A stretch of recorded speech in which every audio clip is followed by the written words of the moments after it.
Good morning, Dr. Becky here.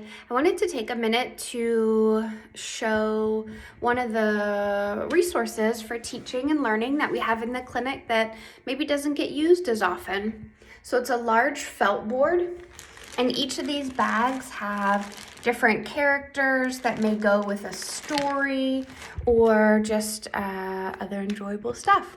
The beauty of the felt board is that things can be moved around easy. And so for today, I went ahead and set up the letters. And you might be thinking, but Dr. Becca, we can't work on letters. Well, letters, numbers, colors, shapes, words like in, out, up, down, stop, go, big, small. These are common words that all of our kids should be exposed to. And so exposure and teaching of these concepts is part of creating a robust, developmentally appropriate learning environment.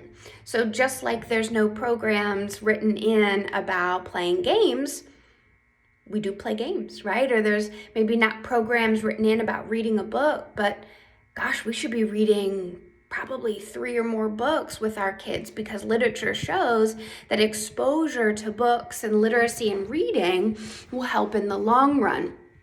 So I wanted to show a couple ways to use this. So again, we've got our letters up. We can put them in order. We can sing the alphabet song. We could just put them up and label them as letters in the alphabet and then take them off and throw them in the air, because that is so fun, especially for our kids who may enjoy that visual stimulation. We're still exposing them to the letters in the alphabet, and even the idea of going left to right. That's teaching and exposure that's really preparing them for literacy. Maybe we pick a couple letters and we don't do the whole alphabet. Maybe we put their name up there, right? And we label the letters in their name. Or maybe we label the colors, and to hell with the letters, and let's put all the blue ones together and the red ones together. And then we put, what else? We've got green ones, and sort of do some sorting task by colors. Maybe it's just practicing. You can see they're sort of falling off. You got to push a little bit harder sometimes. Maybe it's just the motor activity of picking them down and sticking them to the board. It's on the board. This is a felt board. It's soft, and these stick to the felt board. Or maybe I put P on top of O, and then I put N under O. The yellow one is under the red one, right? There's so many different things that we can teach. It's also a visual presentation, a vertical presentation, which is sometimes easier for our kids than looking down. For our kids who don't have as much stability in their core, standing and working is oftentimes a lot easier. In schools, sometimes we'll tape art or like the papers to the wall so they can stand up and write or color. So that's another accommodation. But I want to be sure that we're using all of these great teaching resources that we have.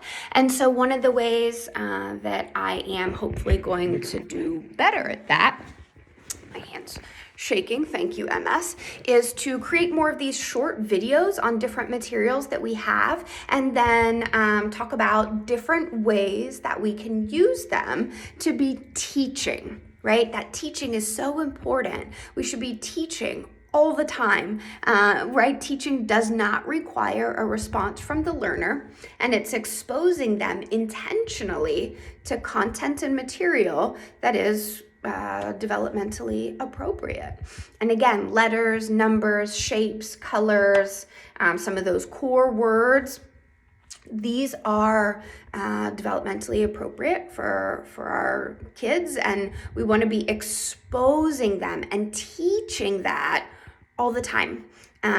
Remember, to be teaching the stuff that isn't in Catalyst or in any of our programming, because there's no way we could put programming in for all of the stuff we want to teach. It's really just part of creating a robust, rich learning environment. So again, we could sing the alphabet song, we could label the letters, we could do sorting, put the red ones together, the blue ones together. We could spell their name. We could spell the name of characters they like on Paw Patrol. We could spell Chase. Chase is on Paw Patrol and he's a dog and this is his name and this is your name, right? The introduction of the idea that we have names and that these are letters and that each letter is separate. You could do sounds. This is the M. M goes right? This is a blue M if we're doing some descriptors along with the noun, right? So adjective noun combos. And again, there's always bags up here. I'm going to leave the letters up for today. There's also numbers in here, which you can get out. And then a lot of them have to do with dinosaurs or stories. Well, at least one's dinosaurs that I saw in there, but stories, so you can put the felt pieces up as maybe you're reading a storybook, or you can make up your own story. There really is no limit to the things that we can do as a teaching tool. And remember to be teaching, right? That's part of that instructional control. The kids do get to do things that they want, and it is up to us to run sessions because we know the information and content that the kids should be learning based on their age. And again, this is one of those. And then again, make it fun. So when we do all of that, take them off and throw them in the air. That's so silly, so fun. Put them on your eye, put it on your head. Oh, now it's a hat, right? What did I do? Pretend it's my eye patch. And I don't know. Do all sorts of stuff with it. But teaching is embedded in that. And letters, numbers, again, shapes, colors, and those core words, up, down, in, out, empty, full, big, small, tall, short, heavy, light. These are light. The sounds, there's so much we can do with them. So I look forward to seeing how you use them.